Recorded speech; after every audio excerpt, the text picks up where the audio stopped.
Salut les cathos, aujourd'hui nous sommes le 11 septembre et nous fêtons Saint Jean-Gabriel de Cahors. Jean-Gabriel né au diocèse de Cahors. Dès l'âge le plus tendre, il se fit remarquer par sa piété. Au petit séminaire, il fut aimé et vénéré de tous ses condisciples, qui le surnommèrent le petit Jésus. En rhétorique, se décida sa vocation. « Je veux être missionnaire », dit-il dès lors. Il entra chez les pères lazaristes de Montauban.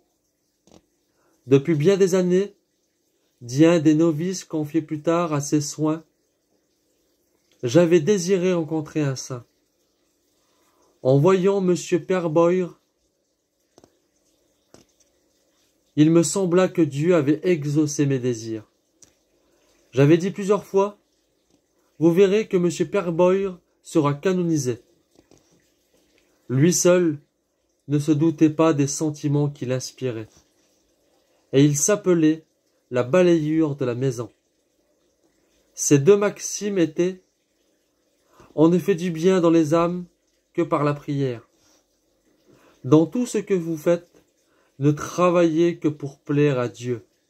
Sans cela, vous perdriez votre temps et votre peine. » Jean-Gabriel était remarquable par une tendre piété envers le Saint-Sacrement.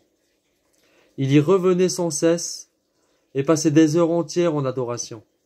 « Je ne suis jamais plus content, disait-il, que quand j'ai offert le Saint-Sacrifice. » Son action de grâce durait ordinairement une demi-heure.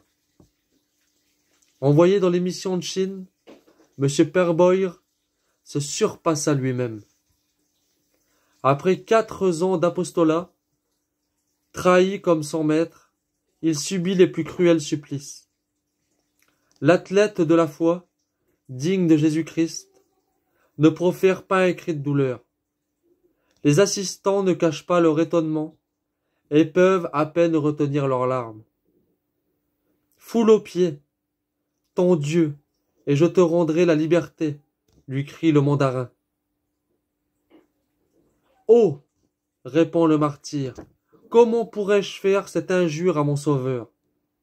Et saisissant le crucifix, il le colle à ses lèvres. Après 9 mois d'une horrible prison, il fut étranglé sur un gibet en forme de croix. Que Dieu vous bénisse, et à plus les cathos!